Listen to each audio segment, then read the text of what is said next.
Checking out my fro with my fist comb. I got a tab. Hey, what's up everyone? Welcome to week 3 of an Asian guy, a white guy, and a black guy on chairs, aka Bros Talk Football. So, start of week 3, I just have to say, I won. I'm 3-0. We're making it Wayne. It's just killing people.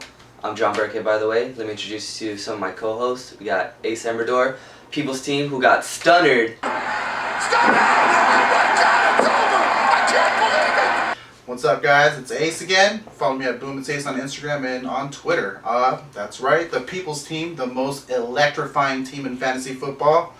We took another L, so we're 0-3. So it's not looking too good for us. We'll dig deeper into that. Pass you on to my boy Dre. Dre here. You can follow me at Dre Gothams on Twitter, Instagram, and blackpeoplemeet.com. Oh, hey. That's right. And I'm on there, by the way. my squad, House Martell, for the 3rd straight week, we got another win. Boom! That is right. Do not mess with a Dornish man. The men from Dorne.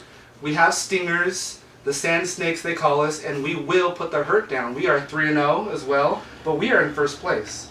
Yeah, looks like House Martell Martell got the most scoring out of any week with over 160 points. Yeah, congrats on that. Without Adrian Peterson. If This is true. I've done, right now I'm in 1st place without my number 1 pick. Yeah. Luckily, you know what I mean. I had a good pickup with Niall Davis. That helped out. How'd you do? Foles has been killing. Yeah, he did really good. Over 100 rushing yards and a almost touchdown. 130 with a touchdown. Better watch out, Jamal. He's killing it. Nick Foles has been working. Julio Jones looks like we were Stud. talking about. Murdered. He might be so Stud. far the best wide receiver this year. And he wasn't even a 1st-round pick, huh?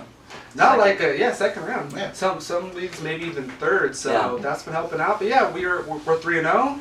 This side of the room's looking pretty good. I think Ace is gonna come around, but right now it's Make It Wayne and House Martell. How'd your team do? So, 3-0, but it seems like I've been getting really lucky. To be fair, I've dodged a lot of bullets. Week 1, the guy didn't know Cam Newton wasn't going to play. He started him. Neo.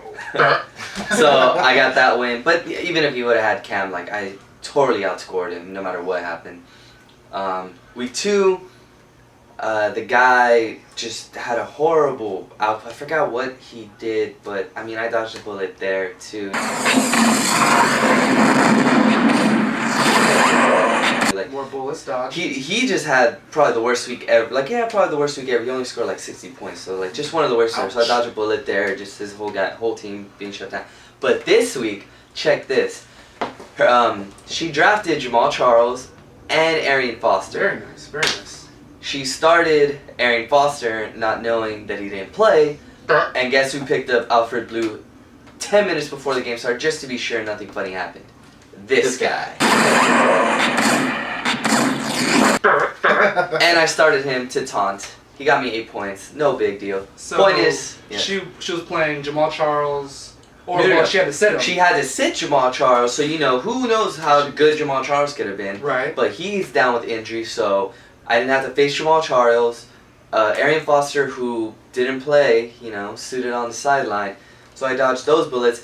And I've been fiddling around with picking up defenses that play the worst teams. So I picked up Indy against Jacksonville. 14 points. You son of a bitch. I'm thinking with all that FFG. dodging bullets, we're gonna call you Neo, all that Matrix, dodging bullets. But Dodging some bullets, but this It's easy week... to be like a fantasy football guru when you're in the Matrix and Yeah. you see all the code that's going on there. Same thing. So, you know what I mean? wow. So But before... nice work though, nice work. Appreciate that. Good work. We're gonna get into the People's Team. 0-3.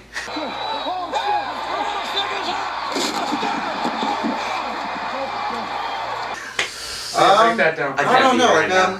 I'm not too scared. A lot of teams out there. If you're an 0-3 team as well, don't get scared. I honestly believe that this is the start of the fantasy football for me because bye weeks come into play. So coaches are gonna start to figure out players are on bye week. They're gonna have to make decisions. They're gonna have to drop people to pick up some people. So hopefully, with the bye week, I can start to make some steam. But my team this week, with a full roster.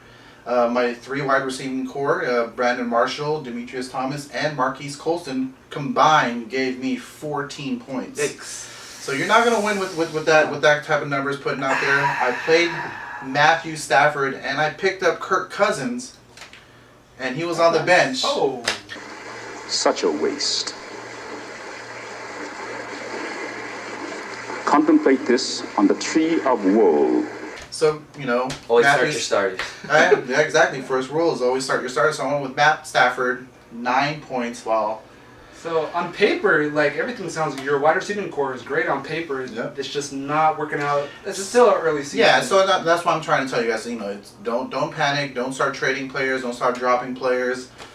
It's early in the season. They're gonna start clicking. It's their 3rd game, 4th game. I know I had Demetrius Thomas on a bye week, which is basically he's been on a bye week these first 3 weeks. But it's not time to panic. Bye weeks. We're still in there. Playoffs is still far away. We can still pick up some wins, and I'm not too scared. But I definitely do want to get my first W. Well, what's cool for that is so bye weeks come up, and that can kind of hurt some people's team if they didn't plan to get all their buys spread out. So some of us can be lucky to play someone who has 3 or 4 people on a bye. Yeah. But in a way, I feel like it kind of helps some of your players too. Like say for Thomas, like Demetrius, maybe the bye lets him get healthy, and then he can get right, and then after that, they really start to get things moving on. At least give me some double digits. Like Ben Tate, he's not a huge name, but he's someone that a lot of people probably pick later in the rounds and was expecting to have decent production. I have him as well, so I'm for Cleveland, and so that's someone this week who I know is going to have a bye, and maybe now he can finally come back week 5 and then start to play like a regular starting running back. Yeah. So maybe there's some of that, like maybe you can sneak a win or two in this time where people don't have all their players, but also get some of your injured guys healthy. Yeah. So that's what I'm hoping for. Yeah. So I need to dodge some bullets because I have a ton of guys on bye. I have Emmanuel Sanders and Julius Thomas both on a bye. AJ Green on a bye. My defense, Arizona, on a bye. But, as far as defense is concerned, I'm just going to pick on Jacksonville and Tampa Bay for a while. Yeah, the defense vulture over here. You son of a bitch. It works. It works. Most teams don't know they're bad till about mid-season. No, Jacksonville and Tampa Bay are horrible. Yeah, they're looking gross. Absolutely out there. horrible. They're looking real gross. But I'm not going to really pick up too many guys. I feel like I've done enough moves so far. As far as the defense, I will pick up the defense. But then I'm just going to dig into my bench. I have Sammy Watkins, Steve Smith. Steve Smith's actually had a good season so He's far. been consistently pretty Very good, right? consistent, Surprising, despite his age. Yeah. I was kind of questioning your waiver wire pickup. You're saying pick up Baltimore wide receivers, and Steve Smith looks like he's paying Yeah, out. Steve Smith has done well so far. So not a big Baltimore fan, but he's been doing well. So he's gonna get another start, or he's gonna get his first start. Sammy Watkins, who I did start last week, didn't produce. Had a ton of targets. Gross. San Diego just I think is a legit team. They're looking like a really good team. They're a good team. They lost to a 3-0 Arizona Cardinals team week 1 in a close game that Arizona had to come back from. They beat Seattle, and they really handled Buffalo, who a lot of people were starting to be high on. So, they're a legitimate team. So, moving on. So, I'm going to give Watkins another try. Okay. And it's looking like Vincent Jackson's going to have to start. I sat him last week. He did have a touchdown.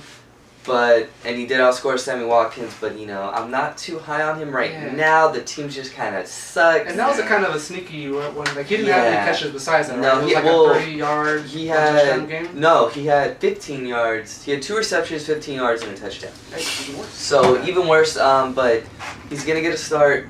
I drafted him 4th round. Like he's a good receiver. He's just on a really bad team.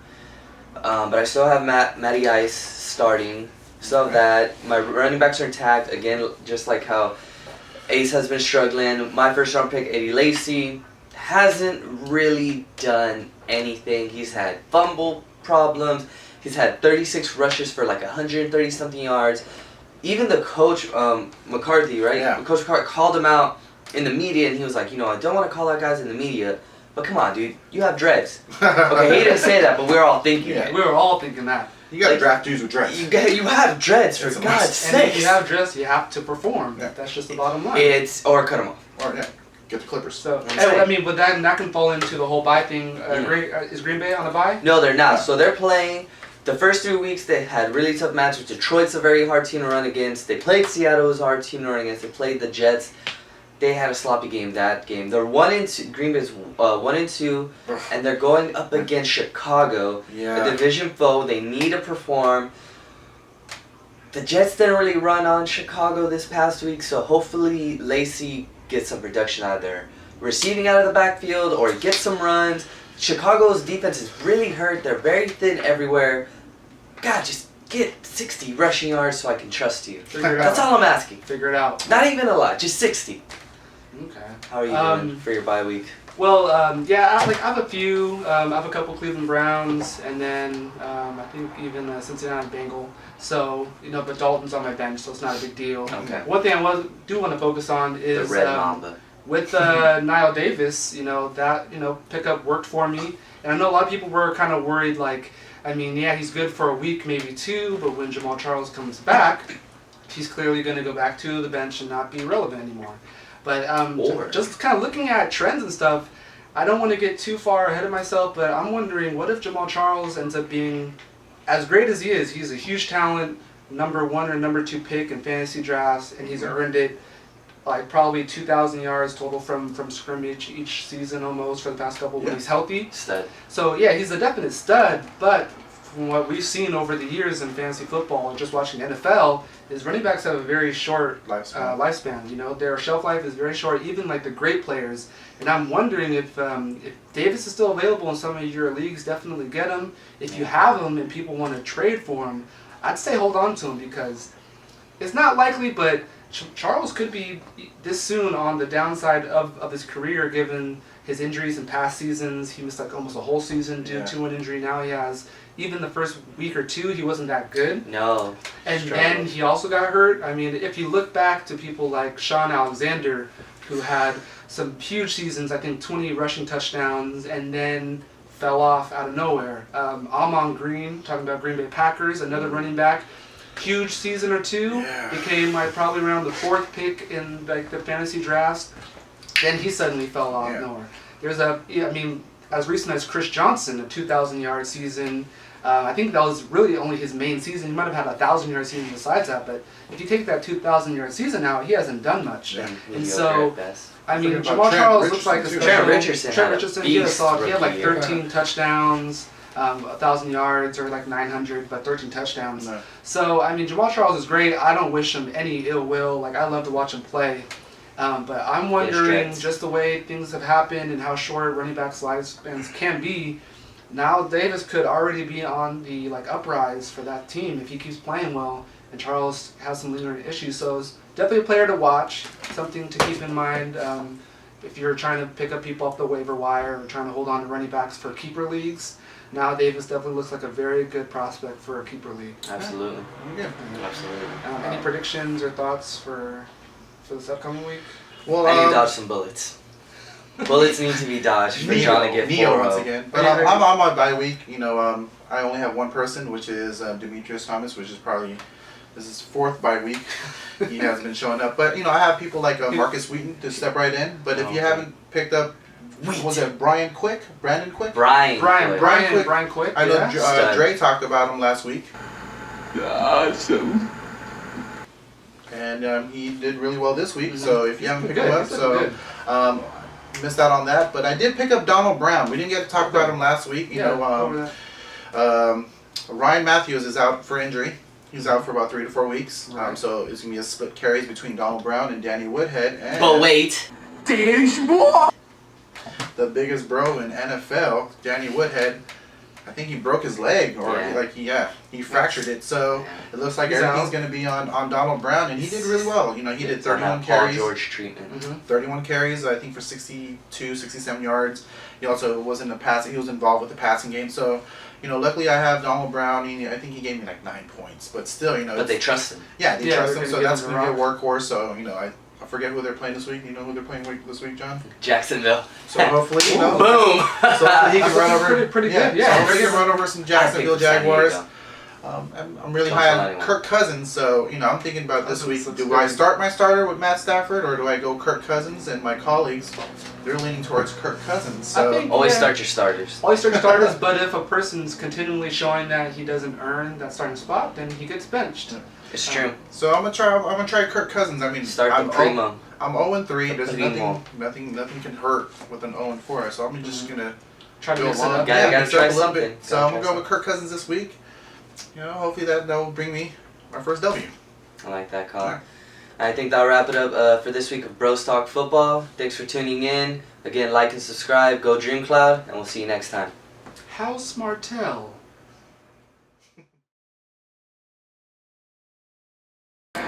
Dodge this.